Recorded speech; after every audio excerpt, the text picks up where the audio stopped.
Ku izina ry'Imana Data na Mwana na Roho Mutagatifu, amena. Gira amahoro ya Kristo umuvandimwe. Tumaze rero iminsi tuganira ku buhamya bwaratwubatse. Buri wese yagize igihe cyo kwikebuka, nawe areba uburyo yitwaye imbere ya Kristo, areba uburyo ashima kuko Imana yamugize. None rero turacyakomeza rero kuganira, tugiye rero gukomeza icyo nakwemereye ejo. Nkubwirane nzakubwira noneho akaga kari mu ngabire, kuko umunyenga urimo rwose nk'uko nabikubwiye. Yesu arawuguha rwose ukumva ni byiza, aguha kumutwaza ku ijambo ukumva uraryohewe kandi ukanezerwa cyane. Hari naho ugera rwose bakaguha icyubahiro nk'icyo bamuha, ariko rero hari naho ugera nyine bikaba bibi, bakaguha urwango nk'urwo bamuha aramutse ari bubagezeho. Ubwo rero aho hose umuhanuzi cyangwa umukozi w'Imana arahaca.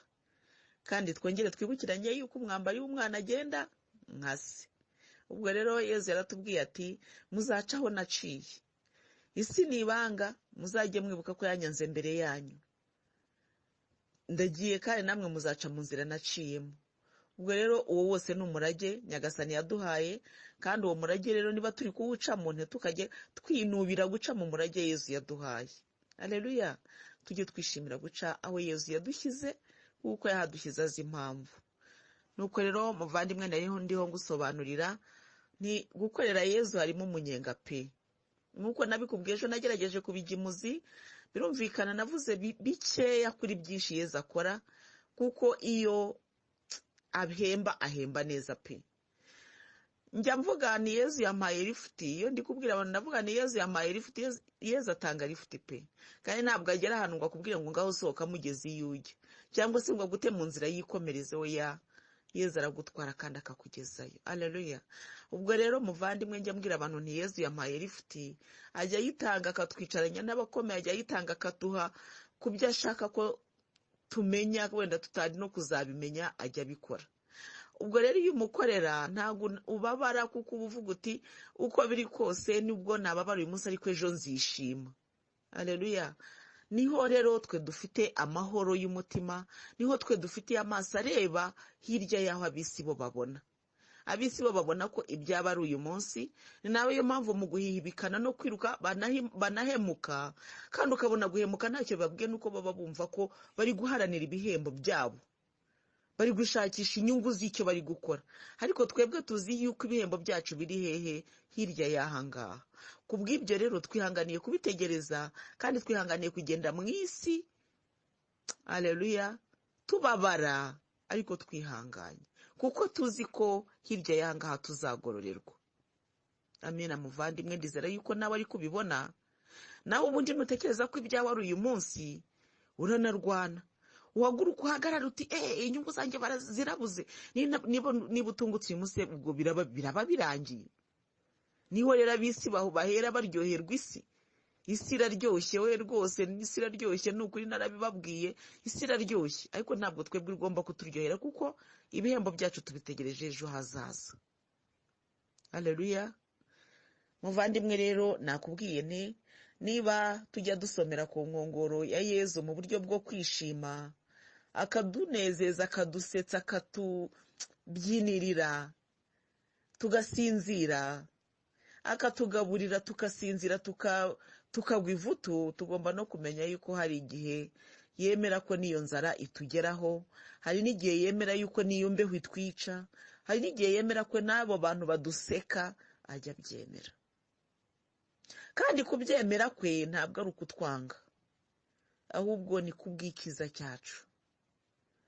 Nakubwiye rero ko nza kuguha ubuhamya bw'ukuntu ingabire zijya zigeragezwa, ndetse ugasanga abantu benshi banazitwaye bazisubiza cyangwa bakazikwepa kubera ko ziba zigoye. Hari uburyo rero bugora, ndavuga wenda ku buryo budaturuka ku bantu, hakaba n'uburyo buturuka ku bantu. Noneho mu buryo rero ingabire zigorwa mu buryo budaturutse ku bantu, nako mu buryo budaturutse ku bantu ariko ari bwo mperaho, habaho ugushaka kw'Imana. Hari ukuntu rero Imana ikwigomba yo yonyine ikakwihera imibabaro. ukajya uhora ubabazwa kubera ingabire utwaye. Bibaho cyane, ugasanga umuhanuzi afite ibigerageza abandi bantu batajya bagira, kubera ko nawe Imana ibimwiyegereza kugira ngo arusheho gusa neza, ibimushapeninga. Haleluya, niko twabivuze ejo, ibimutyaza. Imana rero kugira ngo igutyaze, muvandimwe wanjye ufite ingabire, igomba kugushyira nyine aha mbese hari buze kugutyaza neza. Kuko ejo twarabiganiriyeho, icyuma kigimbye ntacyo uba ukigikoresha, kirakuvuna wowe, kandi n'icyo gikenewe ntabwo kigikora. Kugira rero ngo icyuma kitagimba, biba bisaba ko gihora hafi y'ityazo, kandi ugikoresha niba umenya ko gikeneye gutyazwa. Haleluya. Icyuma rero gityaye neza abantu benshi baragikunda. Nawe ndibuka kera nyiri umwana ko twajyaga tujya gutira icyuma kwa runaka, kubera ko tuzi ko bagira icyuma cyiza. Nawe rero niyo ugiye no gushaka icyuma, ujya ahantu uvuga uti reka tugure icyuma gityaye neza. Na Yezu rero iyo agiye kuguha ingabire nawe aragutyaza, kandi agashimishwa no kuba utyaye neza. Haleluya. Ndizera rero ko turi kubyumva muvandi, ndizera ko abantu turi kuhumva. Ni ukuvuga rero ngo kugeragezwa kwa za ngabire hari igihe kudaturuka ku bantu, kuko niyo umuntu avuze ngo ibigeragezo byo ku ngabire, wita utekereza abantu bakwirukaho bagira gutereka. Tube turetse kugera aho ngaho, tubanze twigerere aho Nyagasani noneho nawe ubwe aba agutyaza. Aradutyaza kandi akadutyaza ubona ko njya mbona neza kudutyaza, kuko niko sibwo nta mpuhwe ufite, ukabona ko atyaza kandi adafite gusubiza inyuma. Ubwo rero iyo agutyaza gutyo ntabwo wishima. Burya nuko wenda icyuma kitavuga, ariko kwa kundi baba bagikuba ku ibuye bari kugityaza, burya bakivuga cyavuza induru kiti ndashize. Kwari n'igihe umara gutyaza icyuma wagikora ukumva ko cyashyushye. Haleluya. Ubwo rero ni ukuvuga ngo natwe iyo Nyagasani ari kudutyaza ntabwo bituryohera. Aradushyushya, aradukuba tugashyuha, twamara gushyuha tugatangira kuvuza induru. Hari umuvandimwe wajyaga ambwira, tugeragejwe cyane kandi ni umukozi w'Imana, ndamwemera cyane rwose, afite ingabire za Roho Mutagatifu.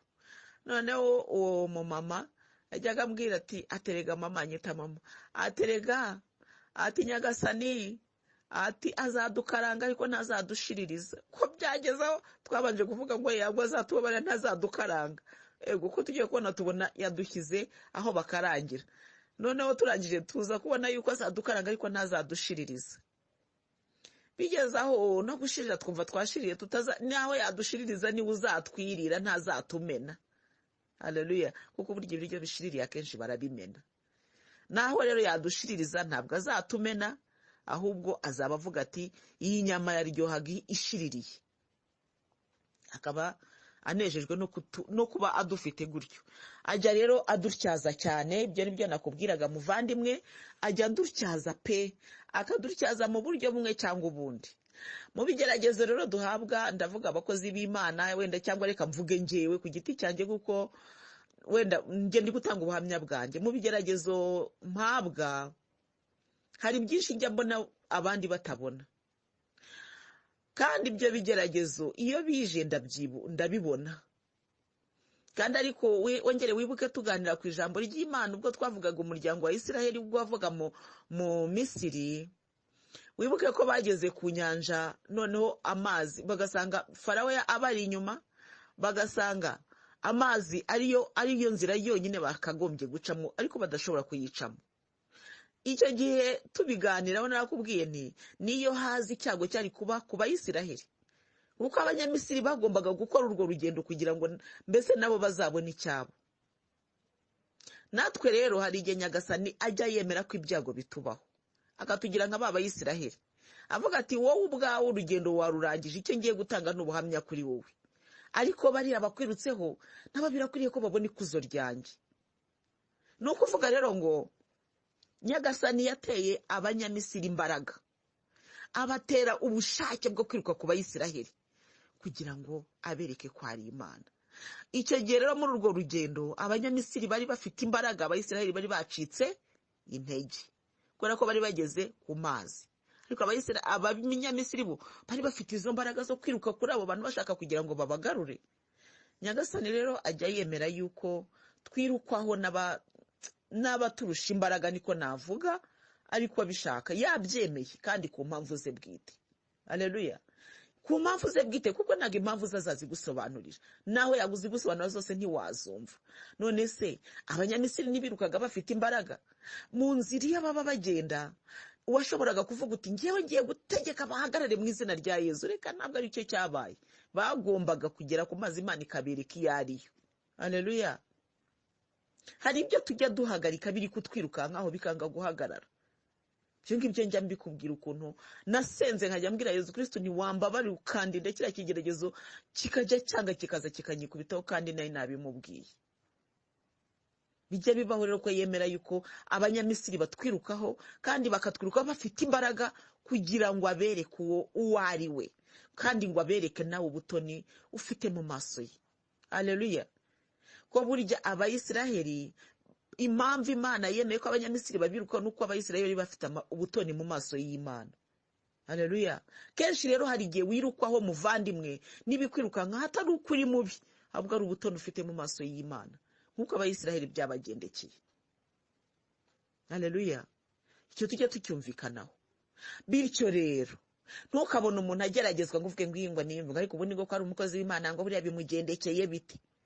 Haleluya. Muvandimwe, amagambo abe makeya, tujye tumenya ko iby'Imana ikora tutabisobanukiwe. Iyo ubona abanyamisiri biruka ukareba aho Abayisiraheli bari kuvuga uti Imana nta mpuhwe igira, Imana nta n'ubushobozi ifite. None abanyamisiri bari buriye amagare yabo biruka n'imbaraga nyinshi cyane. Abayisiraheli bari ku nyanja, babanje kuba bari mu rugendo n'amaguru, bagera rero ku nyanja. Bamaze gutunekwa basa n'abari gucururukwa gakeya ngo bafataga agatege, babona abanyamisiri babari inyuma n'amagare, na Farawo n'ingabo ze bose babari inyuma. Ushobora tuvuge urahagaze, ubonye abanyamisiri baturutse ku musozi hariya nk'uko Abayisiraheli bari bababonye, ubonye Abayisiraheli bahagaze ku nyanja, ugiye guca urubanza wavuga ngo iki? Havuga ngo ngo bari abantu ngo niba bari bafite ubutoni mu maso y'Imana, Imana yananiwe kubareka buse yariyobeye ko bazagera hari ahantu bakabura aho baca, barabigenza bati nuko wahita uvuga. Kandi ukabona babandi babirutseho bafite imbaraga bari kwiruka cyane, avuga uti yo Mana wambabariye, bari abantu bagahagarara, basi ari amafarasi agacika intege, iminyururu igacika, basi nibe yumvikana na bashebuja, noneho bigahagarara ntizongere kugenda, yewe zikarushaho kwiruka. Bijya bibaho. Njya nkubwira ubuhamya bwanjye bwite ukuntu byamgendekeye, nkajya nsenga ngo Mana wambabariye, farasi ya Farawo igahagarara hakurya ari karushaho kwiruka. Ariko ikuganisha hehe muvandimwe? Mu rugendo rugana mu ijuru niho buri, kandi ubwo uri kugana mu ijuru nyine. Ifarasi ya Farawo ikaza yiruka cyane, ntinasonze, ikajya ahubwo aho izindi zirukanka umunota ikayiruka amasegonda. Imana yayishyizemo imbaraga kugira ngo ize kwereka, haleluya, ize kwereka Farawo n'ingabo ze icyo ari cyo Imana y'ukuri. Imana ya Isiraheli ivuga iti narakwibwiye ntuma Musa, narakwibwiye ntako nagize, ariko igihe kirageze ngo nkwiyereke noneho. Haleluya. Muvandimwe rero ndagira ngo nkubwire ngo niba Imana yemeye kuri iryo gare rya Farawo rikwirukaho, ntukavuge ngo nuko usenga ntibyumvikane, ntukanavuge ngo nuko rozari nta gitangaza ikora, ntukavuge ngo nuko n'amasengesho navuze ngewe abandi barashubijwe nge sinasubizwa. Hari icyo Imana iri kwemerera ko iyo farasi ikomeza kwiruka, kandi nta kindi, nuko Imana igiye kwerekana ikuzo ryayo kuri wowe, kubera ko igukunda. Yemeye rwa rukundi gukunda rwahaye imbaraga ifarasi ya Farawo n'ingabo ze, birumvikana, kugira ngo bakugereho bwangu maze abereke uwo uri we ariko. Haleluya. Ariko amina.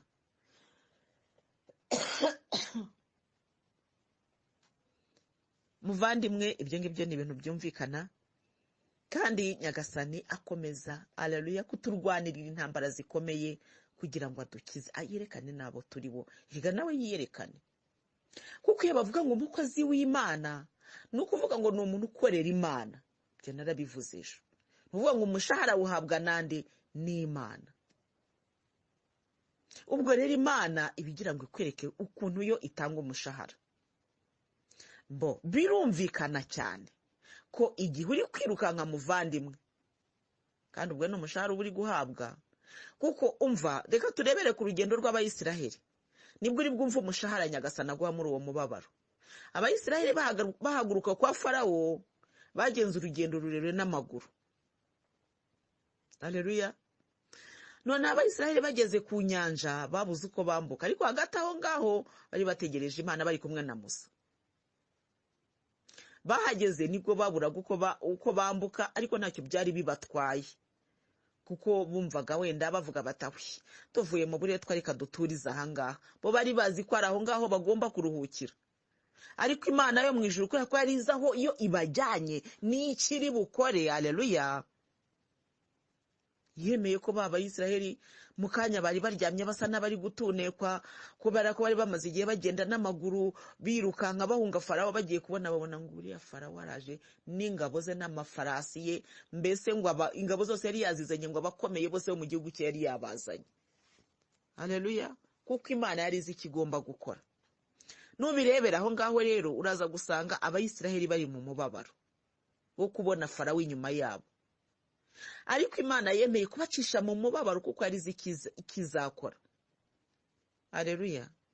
Bityo rero nawe muvandimwe, nubona umuntu w'Imana ari mu mubabaro, ujye umenya ngo ari iki Imana izakora. Haleluya.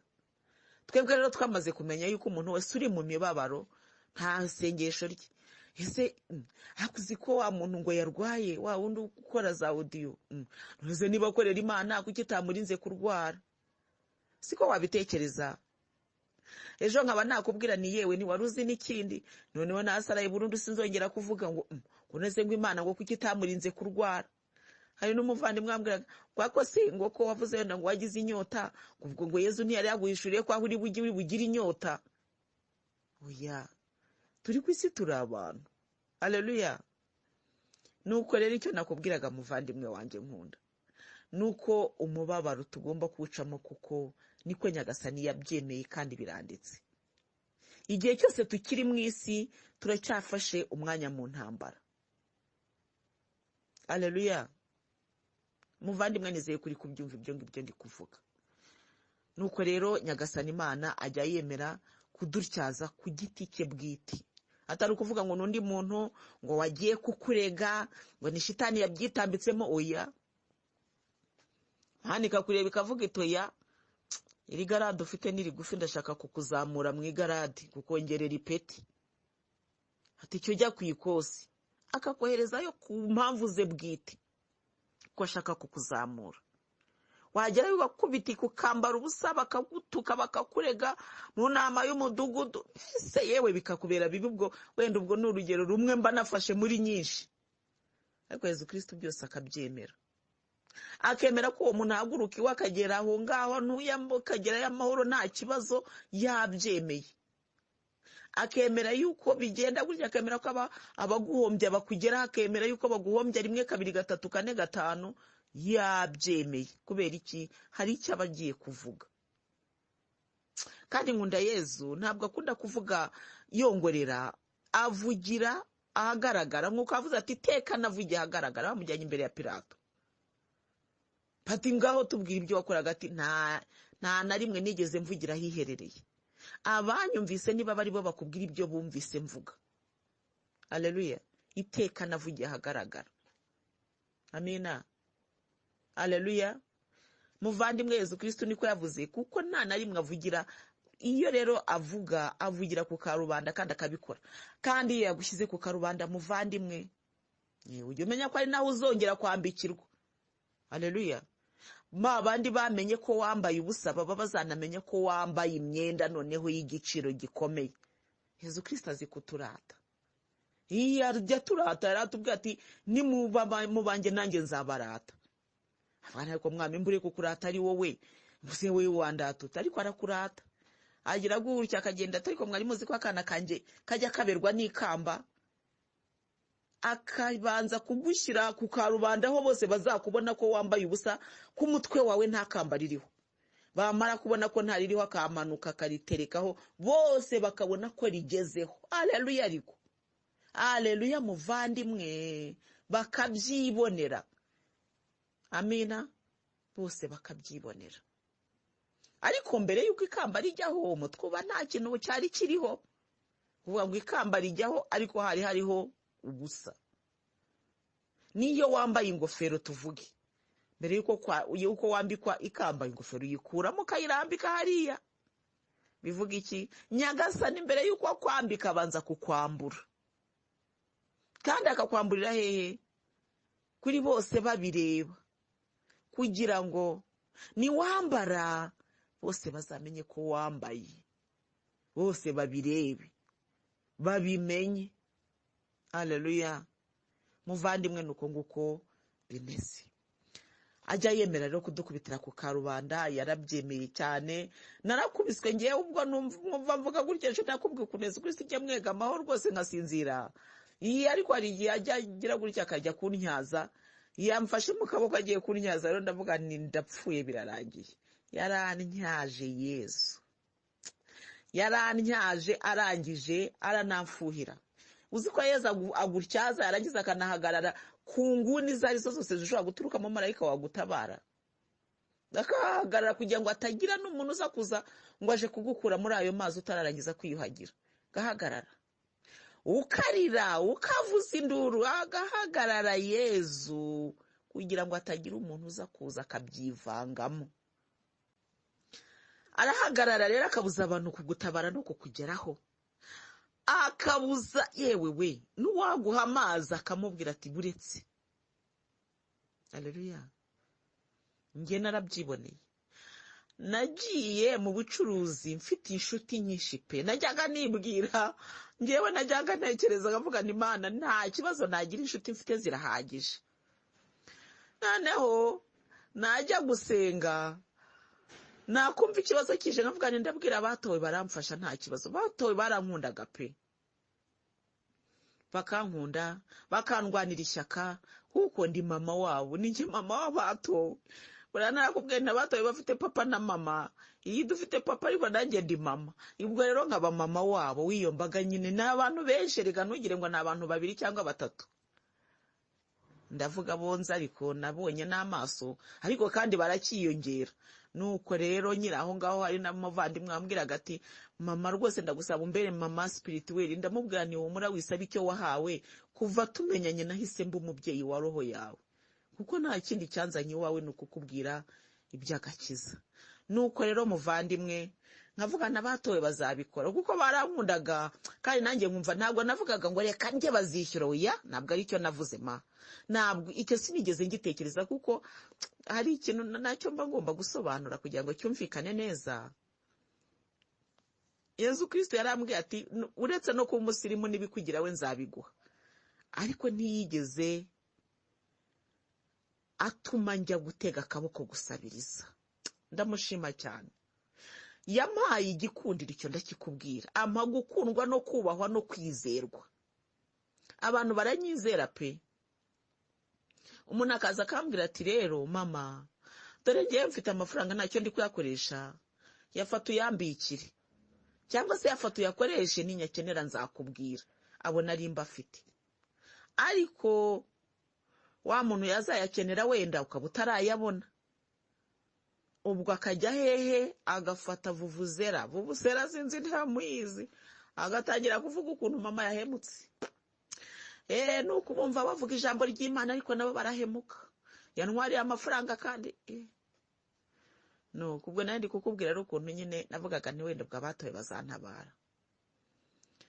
Noneho rero ikintu cyaje kumbabaza, nkubwira ni Yesu Kristo ahagarara mu makorosesi hashobora guturuka n'akantu ko kugutabara kagafunga. Ikintu cyaje kumbabaza, ntigeze kujya gusenga igihe kimwe ndi kurira cyane kubera umubabaro nagize, ariko burya hari ikintu nacyo kiba kigomba kugushapeninga. Ni ukuri nagize business yagombaga, donc iya business nagize ngiye kuri njye sinayireba nka business, ahubwo nyifata nk'icyazo ry'impano. Mbese ryabaye nk'icyazo kuko narahumutse n'abantu, kandi koko twari kumwe barahumuka, turarebana buri wese amenya mugenzi we. Icyo ni icya mbere. Ikindi cya kabiri, nabashije kumenya gusenga by'ukuri. Rya sengesho ryarindi uvuga uti ndarivuze kandi ndumva mpamije, iryo narisenze mu bihe byari binkomereye. bitavuga ko mu bindi bihe ntasengaga, ariko hari amasengesho nakoze muri ibyo bihe by'umubabaro numva ntigeze nkora wenda mu bindi bihe byari byarabanje. Mpaguruke rero ngiye gusenga, ubwo byabaga bitangiye kunyobera, byanyobeye koko. Nuko ndahaguruka ngenda ngiye gusenga, mbwira Yezu numva rero njyewe ntacyo ubutambwiye, iyo mpagurutse ngiye gusenga nta muntu njyanye nawe, nta n'uwo mpamagaye, ariko kandi ndaremerewe. Nubona bikwiriye yuko Yezu nkeneye gusengerwa n'umuntu cyangwa se akaza akambwira icyo ushaka kumbwira, nguteze amatwi. Nta muntu ngiye nzi, ntawe mpamagaye, nta n'uwo njyanye nawe, ngiye njyenyine. Ariko ndagusabye ngo nubona bikwiriye uze kuntumaho umuntu, kuko yari afite abakozi benshi cyane. Aho mu butayu twajyaga tujya gusengera habaga harimo abantu baje gusenga benshi, kujya kubona ukabona umuntu avuye mu byo yari arimo aje kuguhanurira Imana imukubwiyeho. Ndagenda nigira ahantu nagomba gusengera, ndicara ndasenga. Ngiye kubona mbona haje umuntu w'umusore, araza ati Imana irambwiye ngo nkubwire ngo soma ahantu n'aha, ngiye kuzenguruka aha hantu inshuro 7, ubundi ndagaruka tuganire. Mu gihe ndi kuhashakisha haba haje n'undi mugore, ubwo njye nasabye umuntu umwe, Imana impa 2. Yezu Kristo aratetesha cyane. Nawe araza ati Imana irambwiye ngo nze ngufashe gusenga. Arapfukama turasenga, na wa muntu yamaze kuzenguruka aha hantu aragaruka nawe arapfukama turasenga, baramfasha gusenga. Barangije barambwira bati ahantu ukorera hari ikibazo gikomeye, kandi niko Imana iri kutubwira. Kandi ariko nabo bari bahuriye kuri njye, ntibari baziranye. Noneho barambwira bati noneho reka tujyane aho hantu ukorera kugira ngo tuhasabire umugisha. Tuba turajyanye, tuhageze turasenga, bansabira umugisha, barigendera. Umwe ajya ukwe n'undi ajya ukwe, ntibari baziranye rwose. Nyuma y'igihe wa mugabo Imana yari yabwiye ngo nazenguruke inshuro 7 yaje kuza ansanga nanone aho kukazaho nakoreraga. Araza arambwira ati rero nari ndimo gusenga isengesho ry'iminsi 3, ndi kurisoza Imana yakumbwira ibyanjye mbwira ibyawe. Imana yakumbwiyeho ibintu 3. Icya mbere arakimbwira, icya kabiri arakimbwira, icya gatatu ari nacyo wenda numva aricyo kikureba cyane muvandimwe, arambwira ati Imana yanyeretse abagore 3 musengana, ati abantu musengana barakubaha, ati baranagukunda kandi barakwizera. Ngo ariko nabonye Sekibi yagiye yiroshye mu bagore 3 mu bo musengana,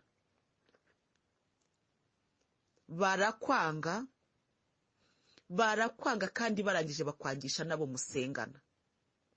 Ati mbona mubo musengana habayemo urugamba rukomeye, bamwe barabyemera abandi ntibabyemera, ariko urugamba ruraba.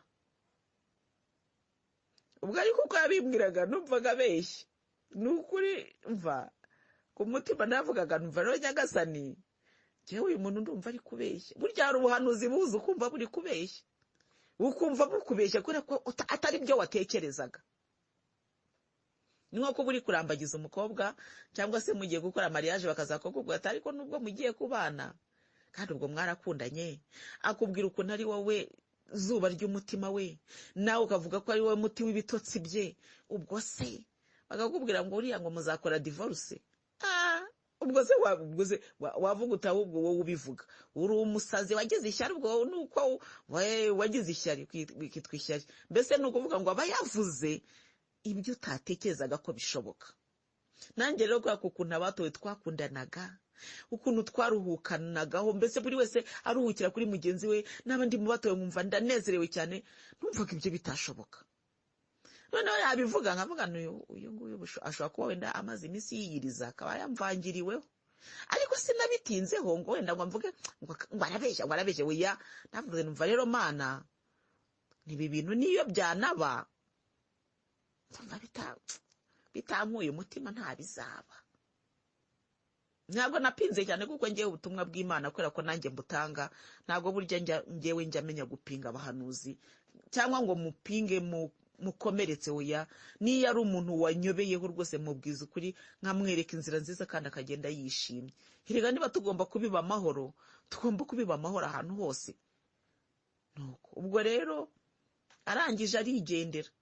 Ese nkuzimanira Toyati ndacyari mu masengesho kugira ngo nkubwire ngo nta kuvangirwa mbese nta no kuyoba.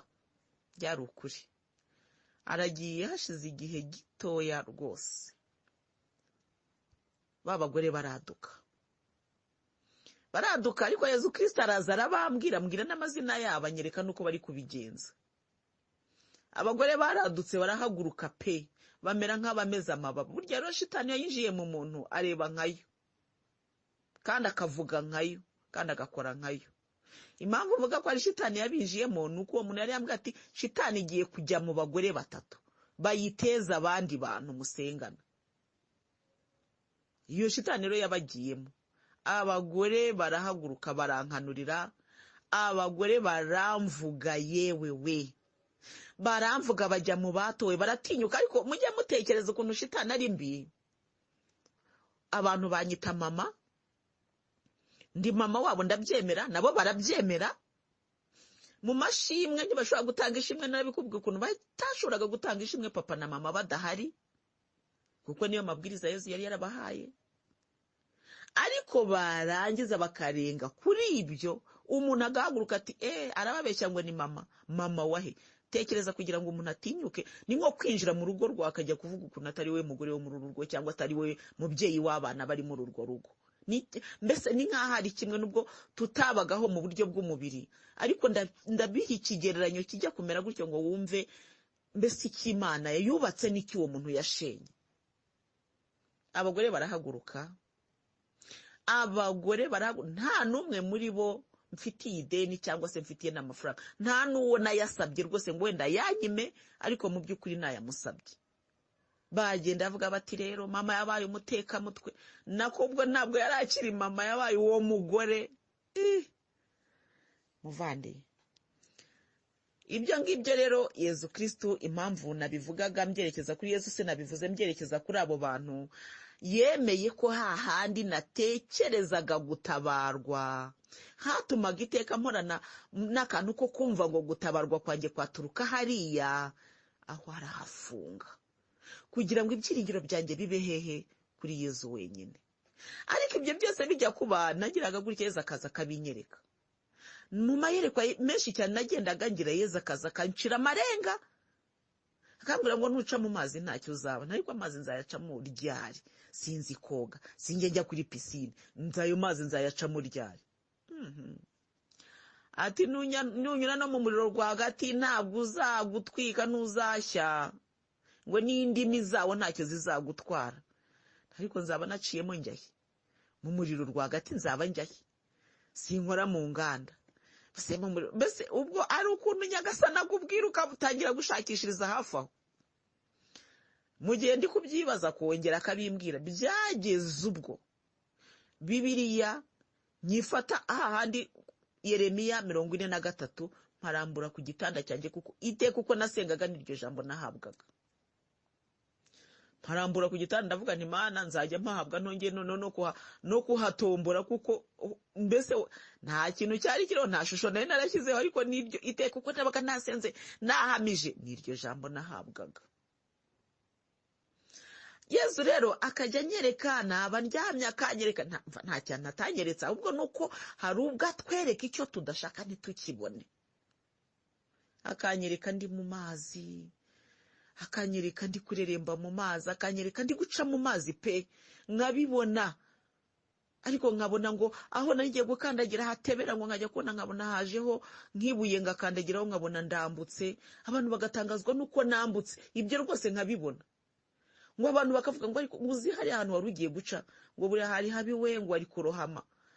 Mbese nkabibona pe. Yezu yagiye abinyereka kenshi, akancira amarenga kenshi. Arangije abonye hari wa mugana wari ukubwira intumva, akajya atuma n'abo bantu bakaza bakabimbwira, bakaza bagasengeraho, ngo haje abahanuzi yewe, haje abakozi b'Imana yewe, baraje pe kandi baransengeye kandi nayo narasenze yewe nayo narasenze nirukana imyuka mibi. Isengesho rya Mikayire mutagatifu ryo kwirukana roho mbi narizengurukaga buri gitondo, ndi kuzenguruka aho hantu nkorera. Yewe Mana, ntabwo hazize kudasengerwa. Ubwo rero kandi biba bimaze gukomera abantu ngo n'ubundi kwa Gatsina bwakoze business Imana itashaka. Icyo nashakaga kuvuga cyane nuko kuntu aho watekerezaga gutabarwa hagira gutya akaba ariho wafunga bwa mbere. Ubwo rero ni ukuvuga ngo abo bantu bamaze gusa naho biroshye mu batowe, niko navuga. Ubwo ni ukuvuga ngo nta butabazi nari ngifite mu batowe, kuko n'uwantabaraga n'uwo natabazaga bamubwiraga kwa kundi bakamuca intege.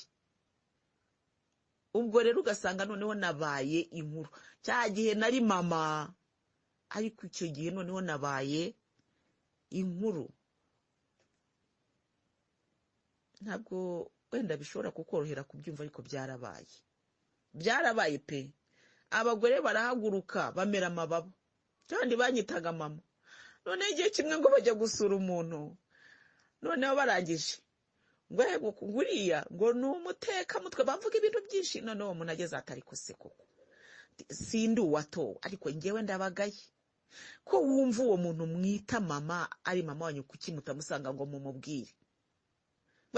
Ngo wamwegera se, ngo wamwegera se ngo akakumva? Ntawe yigeze anyegera ngo abone ko ntumva, ariko bagahita mbese shitani ni umugome. Ubwo rero naba mfite nk'ikibazo bakajya bafata. Utekereze, hari ikintu ngiye kuvuga kandi kibabaje cyane. Umwe mu bantu twitwa ko twasenganaga ntigeze na rimwe naka n'amafaranga, kuko nawe situation yari arimo ntiyari imworoheye, ahubwo we yarazaga nge nkayamuha. Arangije afata telefone ko nigeze kugira ikibazo n'umuvandimwe umwe wo mu batowe, nawe anjyana muri polisi.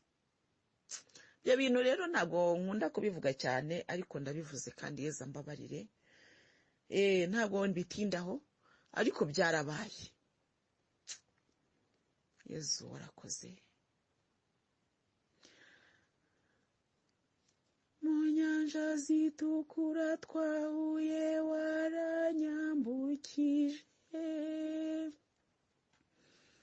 nanjye nzigumire iwawe. Nuko ubwo rero icyo kibazo gikemuka mu buryo bwa Yezu, niwe watabaye. Ariko namaze gatatu mumva, nkuko ako yamaze mumva niko nanjye namazemo. Ntabarwa na Yezu Kristo. Maze gutabarwa, umwe mu bana akajya afata telefone agamagara, wese ngo ntago ngo nta deni yaba gufitiye ngo tumurege. Mwumva ntabwo sinzi niba byumva, kuko kameme buri hari ibintu wavuga uti ibyo birumvikana, ariko hari ibintu ugera ukavuga uti ibyo birarenze. Ni umubyeyi kimwe nanjye azi ko mfite abana batoya, burahajya mvuga n'abatoye bafite urubanza rukomeye, kuko abana babiri nababyariye mu batowe. Abo bana babiri mbabyara nababyaye par césarienne, ni ukuvuga ngo nakubwiye ko mfite abana 6 umuvandimwe. 4 nababyaye neza mu buryo bukwiriye nk'uko umugore abyara. 2 banyuma batoya nababyaye kuri césarienne. Césarienne rero yatewe n'iki? Nuko uwo mwana nagiye kumubyara ananiwe cyane, kubera kuhora tugenda imisozi tutaruhuka, kandi nabaga naniwe mfite inda, kandi nari maze igihe kinini natwita kuko hagati y'uwo mwana n'uwakurikira harimo imyaka 6. Noneho rero no kubera gukora cyane mu mashimwe, twagiye hehe imisozi turazamuka, naragenze. Noneho ndananirwa cyane, ariko nareba ukuntu naniwe ngasanga kwicara bitari bushoboke. Biba ngombwa ko nagiye kwa muganga. Uwo munsi nagombaga no kujya handi hantu mwishimwe, naryo ryari rikomeye. Ndavuga nti ndajyayo, ariko ibise biranga birananiza. Njya kwa muganga, ngeze kwa muganga, muganga arambwira ati rero tension yawe ntabwo imeze neza, bishobora kudatuma twemera kubyara neza. Bati none icyo tugiye gukora no kugushyira kuri surveillance kugira ngo turebe ko bikomeza uko bigenda turabimenya. bashyiraho icyuma kireba umutima w'umwana bagasanga umutima w'umwana ari muzima ariko uwanjye tansiyo igakomeza izamuka imanuka bigera ubwo bafata icyemezo cyo kumbaga. Ibyo biraba birarangira. Cyakora batowe ndabibabwira nti noneho bagiye kumbaga, Yezu ntiyari yarigeze ananyereka icyuma, ntacyo yari yarigeze anyereka pe. Nuko ubwo byo biraba. Noneho ariko muganga arambwira ati ariko ufata igihe cyo kuruhuka kuko biragaragara yuko unaniwe. Nagiye nageze mu rugo, ibyabyo byose igihe kinini cyo kuryama cy'umubyeyi ni igihe cy'uruguma. Uruguma rwamaze iminsi 12. Ubwo navuye kwipfukuza mpita ntangira umurimo w'abatowe. Rwose mana yanjye. Ibyo ngibyo rero mbivuga mbagira ngo abatowe bo barabyibuka, abo twari kumwe bo barabyibuka. Wowe muvandimwe uri muri audio uri mushya we nturi bubimenye kuko ariko ibya byose iyo nkuru ikurikirana wowe urabyumva. Ariko ukuri kwabyo ibi mvuga nabo babibera bahamya ko ntigeze ndyama kandi narabyaye mbazwe.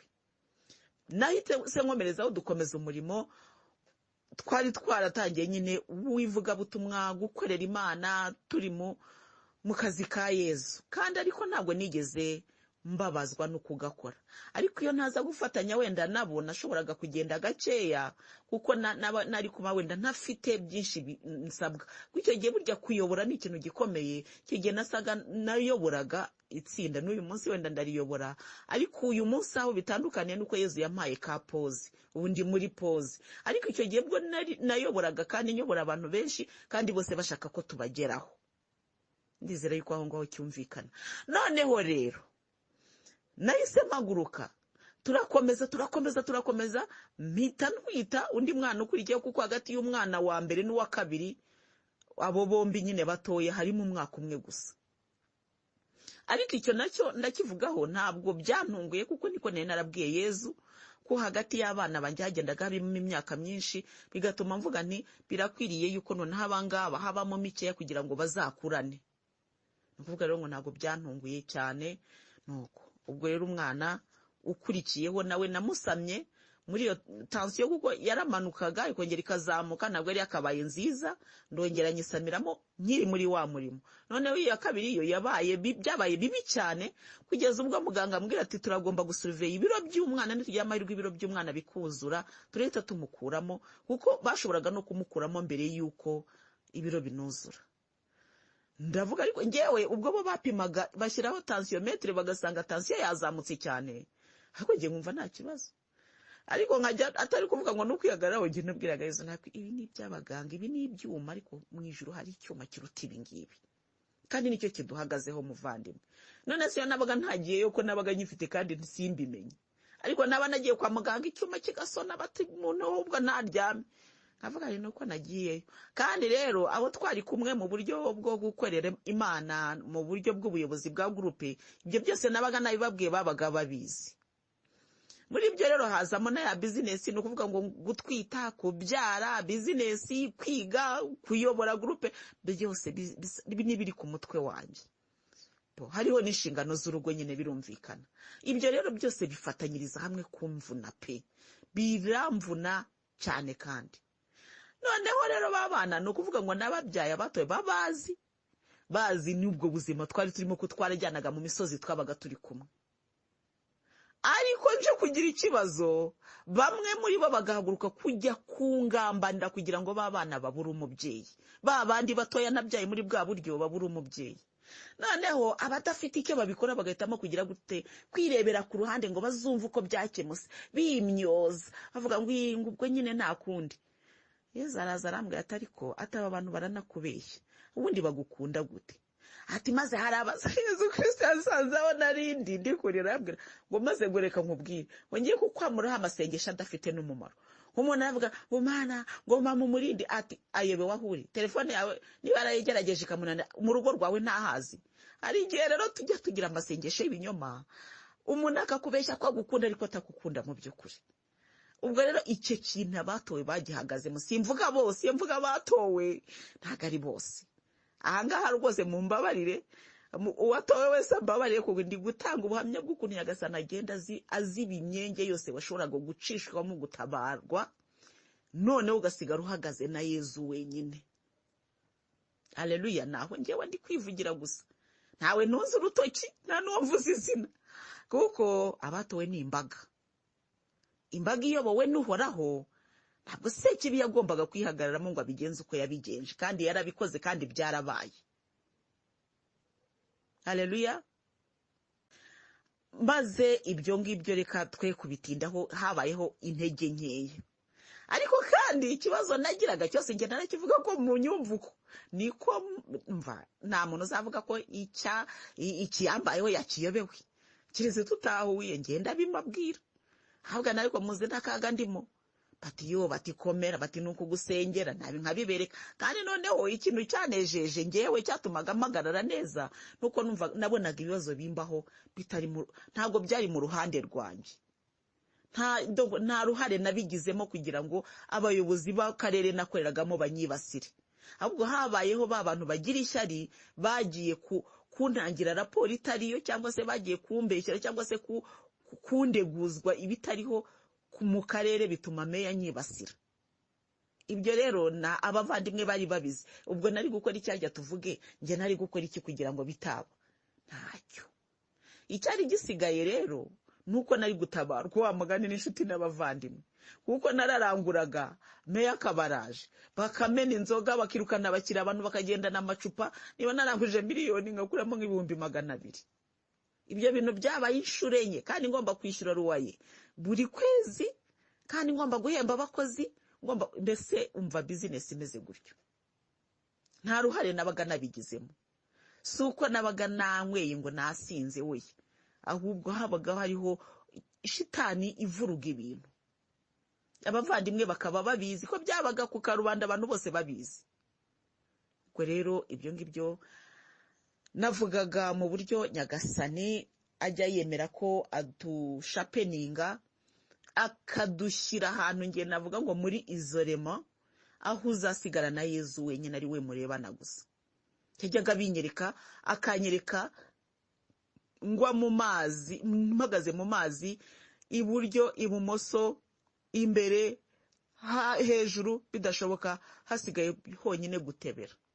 Nkabona ikiganza cye kiraje kinjabuyemo. Mbese yagiye abinyereka cyane. Ibyo rero nkubwira muvandimwe byarabaye, kandi biba nk'ibiza gushimangira cya kintu nkubwira. Icyo impamvu uvuga ko Yezu yacyemeye nuko yambwiye ati, ibi nabikoze kugira ngo nkwereke abantu, kandi nabikoze kugira ngo uhumuke. Rero hari ukuntu umuntu yibera wa mugani muri icyo kintu cy'ubutesi, kumva ko kinumvaga nta muntu nyanga, kuri sigo numvaga nta muntu nanga. Ariko icyo gihe cyarabaye nkajya mvuga ntabwo Mana, siko runaka yavuze gutyo, nkumva rimwe na rimwe nkumva birantangaje cyane. None se yabikoze kurya ari umuvandimwe umwe wigeze kunkakarira? Ndavuga nawe ko muvandi, ukuri Yezu yakunyeretse uri kuniga. Kandi arangije arambwira ngo sinzigere ngusabira imbabazi kuko atazigera ziguha. Yanyeretse ikiganza, ukuboko kwawe kumfata umuhogo, mvuza induru ndatakamba, wanga kundekura. Ariko Yezu niwe waje afata ikiganza cye, kandi koko narabibonye. Ikiganza cye gikomeye kiramukubita, kimwigiza hirya, mbona ndatabawe. Noneho ndamwitegeza, ndavuga ni koko, ngo akambwira n'umujinya ngo nta mbabazi ngufitiye. Arangije ndabimubwira. Maze kubimubwira, arambwira ngo ubwo se bishatse kuvuga iki? Ntabwo mbizi, ariko reba uburyo urebanye na Yezu. Ubwo bagahita bakoma akaruru, ngo yego noneho ngo ari kuvuga ngo Yezu yamubwiye ngo niyishyuza abantu. Ariko Yezu waragowe mwami wanje. Yezu yagorewe kuri Louise. Nuko abantu bakavuga ngo ubutumwa ngo natanze, kandi bambesha Mana yo mwijuru. Wihangane mbivuge niko byagenze. Ngo hari ubutumwa ngo yasohoye, ngo avuga ngo abantu ngo bose ngo aberemo amadeni ngo ntibazigere bamwishyuza. Ntabwo bwatanzwe, ntabwo. Nuko ubwo rero Mana ikomeye kandi ishobora byose, n'uwumvaga ndi mu kaga ati nje kugutabara, ntamuhamagaye nkajya kubona nkabona aribwirije anzaniye wenda n'amafaranga 10,000 ati rwose basugura ikese ya fanta, nyigure se nyinywa? Apana, nyigure nyicuruze. bwacya mu gitondo aterega nanjye namuhaye amafaranga yanjye kandi nuko intara nayo yamusabye kwa Yesu Kristo. Nuko ibyo byose rero uwo muvandimwe nyuma yaho koko twaje gukiranuka, Yesu Kristo ari we umunkishije, ariko koko nk'uko yabinyeretse niko byagenze. Ubwo rero ugasanga nyine nyuma yaho nk'umuntu ari kukubwira ati mbabarira cyangwa se uzansabira imbabazi, ariko njyewe Yesu yarambwiye icyo gihe kandi narabimubwiye. Iyo aza kubyumva wenda ntibyari kugera aho byageze. Ndamubwira nti yarambwiye ngo sinzigere ngusabira imbabazi kuko atazaziguha. Ubwo rero sinzi muvandimwe, hari igihe umuhanuzi ajya mu ikorosi rikomeye, ariko uko ari kose burya aba ari uwa Yesu, apfa kuba yaravuganye na Yesu. Nuko ubwo rero nakwibwiriraga iki rero? Nakubwiraga uburyo Imana ubwayo ishobora gutyaza umuntu.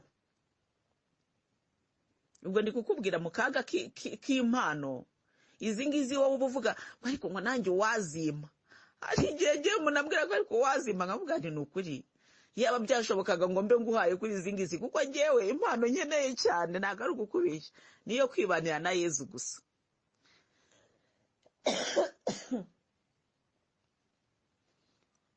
Pardon. Kandi ngiye kwibanira na Yesu nukuri ntacyo bintwaye. Ngiye ngungu we yarugemba niryamiye, Yesu akaza akanganiriza. Mbese arabizi ibyo nkunda ngiye gusinzira, arabizi mbese byose, nta kibazo na kimwe ngirana na Yesu.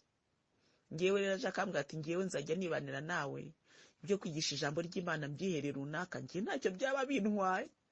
Ariko uguzi nk'ubu ngubu ndavuga imitsi y'umutwe, nubwo mba ntinye kuvuga cyane, nubwo n'iryo jwi ntaryo. Buriya hari ukuntu umuntu akora effort yo kuvuga cyane, kandi burya mvuga umwanya munini, noneho imitsi ikagenda isa niyegerana, none igasa n'iziba, noneho bigasa n'ibyafekta cyane mu mutwe.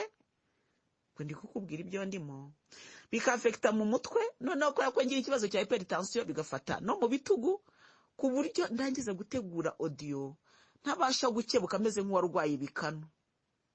Haleluya. Uri kunyumva muvandimwe? Ntabwo ndi kukubwira ngo unyereze umuti w'ibikanu, ariko ndi kukubwira uko biba bimeze. Rero ibyo ngibyo avuga ati mwana wanjye ujye wiryamira runaka azajya bikora. Ubwo nabyangara, gusa urumva nabyanga? Oya, ntabwo nabyanga. Nawe rero ndi kugira ngo nkubwire ni impano ni nziza. Yesu Kristo aragutetesha ukibera muri beriso, ariko kandi zifite n'uburyo zitwawe bugoye nicyo nshaka kukubwira. Yesu Kristo ajya asakamagara wawe akambwira ati ugiye kuryama ute? Nk'ubu mu kanya hano haguye akavura keza kandi kagwa rwose. Niba wenda nko hari igihe umuntu wenda ashobora kuvuga ikintu ugasanga wenda ukagira ngo ni ukubeshya, hari ukuntu wenda nk'umuntu ukurikira kuri WhatsApp uzabibona. Ejo naryamye nyuma ya minuit, ndavuga hano ndi minuit zari zageze, kandi nyamara nubwo zari zageze gutyo ndi umuntu urwaye, ndi ku miti ngomba kuryama. Sinigeze ndyama umunsi wose, ariko kandi naho ngeraho kugira ngo ndyame njya muri gahunda yo gukora za audio no gusubiza abanyandikiye, kuko mba nzi ko abanyandikiye bose bakeneye gusubizwa. Ntabwo ndi kukubwira ngo ntukanyandike, si icyo mvuze. Ngewe ndi mu murimo wanjye. Noneho rero njyama nyuma ya minuit, kandi nazindutse kare kuko hari gahunda nari mfite uyu munsi. Noneho mu kanya nza rwose numva naniwe, mbwira Yesu numva ngiye kuryama, n'ukuri dore n'akavura karaguye, rwose ngiye kuryama.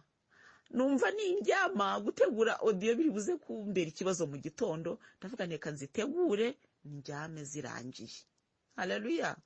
Kubera ko kuzitegura mu gitondo akenshi nibyo bya bindi ujya kubona ukabona wenda nazitanze zitinze.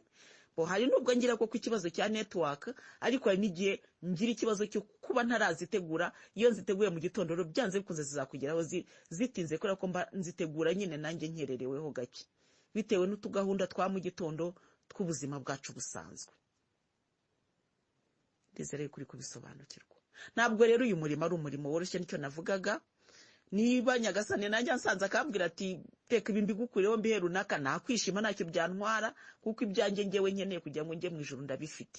Ibi ni inyongera. Nanjye nibyo nakubwiraga ejo, n'ubu nanjye ndi kwigwiriza iminyago, ariko ashobora kumpa no kuyigwiza mu bundi buryo butari byanze bikunze kuvunika nk'uko mvunika. Kandi n'ukuri ntabwo mvunika kugira ngo uze kunyishyura. Oya, njye mvunika kubera ko nkunda Yezu, nawe akabaza uko azampemba kandi arabizi. Nuko izi mpano rero abantu benshi bajya bakunda kuvuga ngo wazima, havuga nari ko yaba byashobokaga ngo nkwihereho nziguhe rwose nanjye ndyame nsinzire. Birumvikana nyine ntago kuba utazifite bivuga kuryama ugasinzira, kuko nawe uba ufite izawe n'uburyo bwawe, ariko icyo nshaka kuvuga ni izo ngizo nyine abantu baba bifuza. Izi rero ni nziza mu buryo bwazo, ni mbi kandi mu buryo bwazo. Nimvuga ngo mbi si ukuvuga ngo kubera ko ziturutse ku Mana nimbi, oya, ndavuga ngo zigoye mu buryo bwazo, kuko hari n'igihe Nyagasani ajya gushyira ku musaraba atashyizeho abandi, ajya binkorera kandi akambwira ati aho guhana bariya bantu ni wowe ngiye guhana, kugira ngo wowe nkurebe neza, kugira ngo mbababarire. Ajya bikora kandi nagiye nguha ingero nyinshi. Nakubwiraga rero uburyo bwo kugeragezwa, ariko bikomotse ku Mana, ku bushake bwayo ubwayo, uko iyo iba yabishatse, ku mpamvu zayo. Rero ngiye no kukubwira noneho kugeragezwa ko ku mpamvu noneho z'abantu. Ku mpamvu z'abantu nyine biterwa nuko Imana iba, aho Imana iba yagushyize, ariko hari n'igihe abantu, hari n'igihe Imana iguhisha abantu bakaba aribo bakwirukaho. Imana ikakurwanira, nabyo yabwiye Yeremiya ngo humura ndagutabara. Ni ukuvuga ngo bazaba bamwirutseho. Abo rero batwirukaho, nanjye banyirukaho cyane, banyirukaho bikomeye cyane. Hari intambara nyinshi narwanye, cyane cyane mu rugo rwanjye, nkabona ko ntashoboraga kuzirwana iyo ntaza kuba ndi kuri uyu murimo. Nyinshi cyane narazibonye, kandi si ngombwa ngo mvuge ngo zagenze gutya, ariko ngewe nakubwira ngo 90% zaturukaga ku bapadiri bashaka gusenya abatowe ngo baciye mu mizi bakajya mu rugo rwanjye. Ibyo byarabaye, ibyo nkubwira byarabaye, kandi ariko bakabikora ubona ko babifitemo imbaraga pe, kandi bakabikora. Uriya rero agati gateretswe n'Imana ntigahungabanywa n'umuyaga. Iyo mvuze ngo abapadiri, nta numwe mvuze izina, nta nubwo mvuze uburyo yabikoze, ariko byarabaye. Yezu rero kubera ko ari we wiyubakiye urwo rugo, hari abantu barubonye ruhagaze bakagira ngo rwubatswe mu buryo busanzwe, ariko rwubatswe ku rutare. Ariko rero nubwo rwubatse ku rutare, ruhura n'iyo mivumba n'iyo mihengeri n'ibyo byose, nuko ariko rugakomeza guhagarara kuko rwubatse ku rutare. Icyo kintu cyarambabaje cyane ku buryo byabaye ngombwa rwose ko njya kubashaka abo bapadiri, ndavuga ariko nyamara mwakoze ibintu bya feke cyane, kandi Yezu Kristo ntabwo azabibababarira. Ariko ukabona Yezu we uri mwiza, ujye udutangira ubuhamya. Yaramva yabakubise wamagana ijanja, ngo nzamukubita ijanja mwimure mureba, yararimo kubise. Yezu we, umuntu akakureba akagira isoni kandi agukuriye, ariko ukabona ko agize isoni. Nongere nkubwire nanjye muvandimwe, urwego Yezu yashyizeho ntabwo ari rwa rwego rwo gutitira imbere y'abantu. Ni ukuri nkubwiza ukuri pe, yampaye iryo jambo, ni ukuri niyo ndi kurivuga nanjye numva ntagomba gushira isoni, ariko ikiri ukuri ndakivuga, kandi numva ntakivuga neza, kandi rwose nkakivuga uko gikwiriye. Ubwo rero Yezu Kristo yarabikoze, ibyo byose yarabikoze, ariko icyo nshaka kukubwira muvandimwe nuko hari igihe Yezu aguhisha, ariko abantu bakanga bakakwiruka bashaka kukugirira nabi. Yezu akarwana urugamba kugira ngo aguhishe, bo bashaka kugira ngo bagukuremo amaso. Ni nabyo ijambo ry'Imana ryabwiye Yeremiya ngo humura ndagutabara. Aramutabara se kubera yuko Yeremiya ahagaze munsi y'igiti gusa? Kubera ko bamwirutseho, banyirutseho, birakomera. Ariko noneho ngeze ndavuga ariko kiko nta muntu njya nsaba umugati, akaba nta muntu mbuza kuba uwo agomba kuba we. Hari ikibazo ni iki? Kuba nafashe ijambo nkavuga nti Yezu Kristo aravuga ngo umva, ntawe nabwiye ngo mfite kiliziya hariya nimuze munkurikire. Nukuri ntawe nigeze mbibwira. Turasenga ibitangaza bigakoreka, abantu barabibona. Abantu turi kubabwira ngo nibajye muri rozari. Bikira Mariya bari baramuvuyeho bari kumugaruka, ubwo ikosa ndi gukora niriye. Yicara nkareba noya, naryo ndi gukoreka nikomereze kwa Yezu. Ariko iyo hatabaho ngaho gukomera kuri Roho Mutagatifu, no kugwa byarashobokaga cyane. Ariko Yezu ni mwiza kuko iyo yagutoye abaza impamvu. Yeremiya rero yasabye Imana kumushyigikira. Ni mu gitabo cy'umuhanuzi Yeremiya nyine umutwe wa 17 umurongo wa 14. Yeremiya asaba Imana kumushyigikira. Uhoraho, numvura nzakira, nundokora nzabaho, kuko ari wowe shingiro ry'ikuzo ryanjye. Barambaza ngo ubuse ijambo ry'Uhoraho ririhe? Ngaho niryigaragaze. Jewe sinateye mu ryawe ngo nkunde ntebutse amakuba. Sinigeze nifuza umuntu umunsi w'icyorezo, wowe urabizi. Iryavuye mu kanwa narivugiye imbere yawe. Wintera gukangarana, kandi ari wowe buhungiro bwanjye mu gihe cy'amakuba. Abantoteza niba bari bo bakorwa n'isoni, aho kuba ari jye umwara. Niba bari bo bakangarana, aho kuba ari jyewe uhindagana. Baterereze umunsi w'amakuba, ubarimbuze icyago gikubye kabiri. Ijambo ry'Imana, dushimiye Imana. Yeremiya rero asenga isengesho umva ko yarananijwe n'abantu bari bamumereye nabi. Yeremiya yajyaga ageragezwa nuko Imana iyo yonyine yashatse ko ageragezwa, nkuko abahanuzi bose nyine baca kuri iryo icyazo ry'abahanuzi ni rimwe, ariko kandi Yeremiya akagira n'ibindi bibazo aterwa n'abantu. Ibyo rero nibyo ndi kukubwiraho.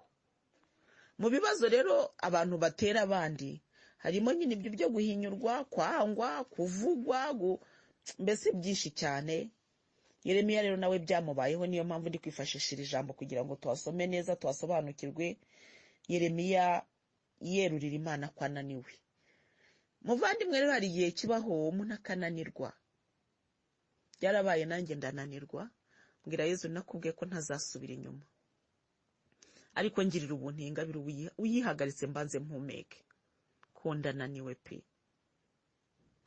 Yezu ntiyigeze ayihagarika, ahubwo arambwiye ngo ngiye kuruhuka. Ndavuga ndetse naruhuka bigashoboka.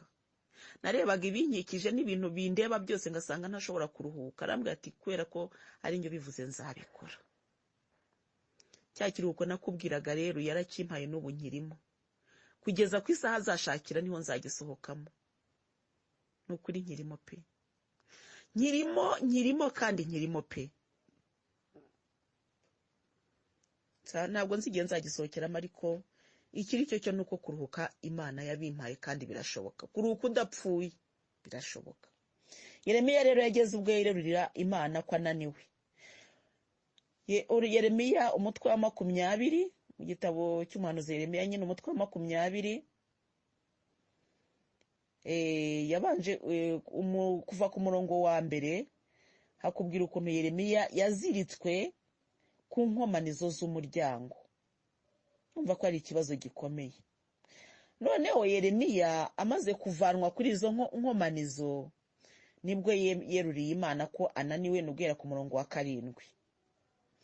Abwira Uhoraho ati wantwaye umutima nanjye nemera gutwarwa. Warangwatiriye maze undusha amaboko. Umunsi wose nahindutse urw'amenyo, bose bangize iciro ry'imigani. Igihe cyose ngize ngo ndavuze, ngomba kurangurura ijwi, nkamagana ububisha n'ubusahuzi. Ijambo ry'Uhoraho ryambereye impamvu yo gutukwa no kunyegwa umunsi wose. Ubwo nkibwira nti sinzongera kumucisha mu ijwi, kandi sinzasubira kuvuga mu izina rye. Ariko mu mutima wanjye, haleluya, risa n'umuriro utwika uvumbitse mu magufwa yanjye. Nkagerageza kwipfukirana ariko simbishobore. Iri jambo rirakomeye. Erega n'ubu ngumba nkubwira muvandimwe ntukagire ngo biba binyoroheye. Hari n'igihe ngerageza kuryama sinsinzire. Numvise imigambi y'ubugome bwa rubanda, iterabwoba impande zose, ngo nimumushinje natwe tumushinje. abahoze ari inshuti zanjye bari barekereje ko nagwa, bati wenda hari yashukika tukamubona uburyo tukamwihimuraho. Cyakora Uhoraho ari kumwe nanjye, akintwari idahangarwa.